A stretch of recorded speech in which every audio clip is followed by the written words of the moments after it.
नमस्कार दोस्तों, आप सभी का दिल से स्वागत है हमारे चैनल जनभक्ति में। आज के हमारे इस वीडियो में हम आपके लिए बुधवार की व्रत कथा लेकर आए हैं। प्राचीन समय की बात थी। एक समतापूर्ण नगर में एक मधुसूदन नाम का एक व्यक्ति रहता था। वह बहुत धनवान था। मधुसूदन का विवाह बलरामपुर नगर की एक सुंदर लड़की संगीता से हुआ था।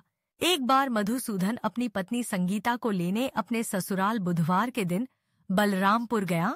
मधुसूदन ने अपनी पत्नी के माता पिता से कहा कि बेटी को विदा कर दो।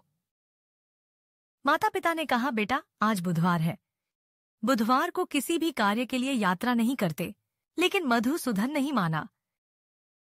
उसने ऐसी शुभ अशुभ बातों को ना मानने की बात कही और फिर उसने अपनी पत्नी को लेकर बैलगाड़ी से यात्रा प्रारंभ कर दी।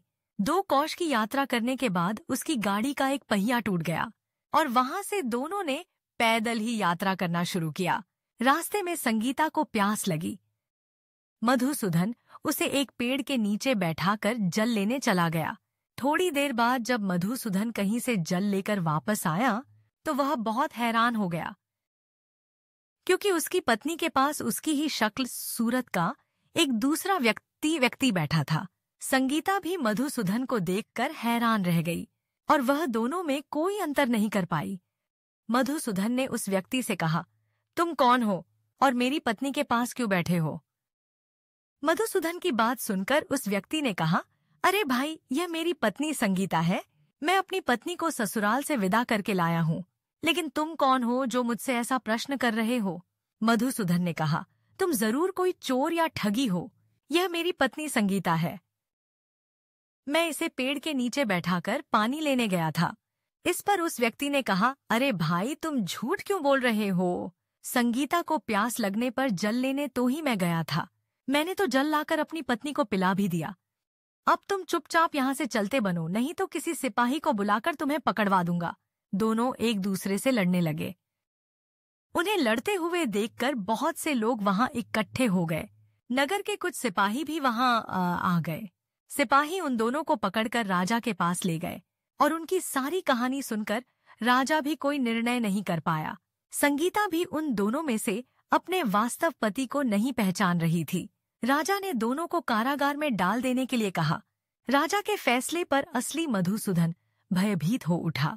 तभी आकाशवाणी हुई, मधुसूदन, तूने संगीता के माता पिता की बात नहीं मानी और बुधवार के दिन अपनी पत्नी को अपने ससुराल से लेकर घर की ओर प्रस्थान किया। यह सब भगवान बुद्धदेव का प्रकोप है। मधुसूदन ने भगवान बुद्धदेव से प्रार्थना की कि हे भगवान, मुझे क्षमा कर दीजिए। मुझसे बहुत बड़ी गलती हुई है। भविष्य में मैं कभी भी ऐसा काम नहीं करूंगा।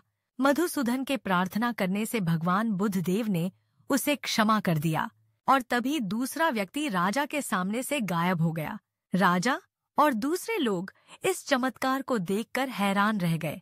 भगवान बुद्ध देव की अनुकंपा से राजा ने मधुसूदन और उसकी पत्नी को सम्मानपूर्वक विदा किया।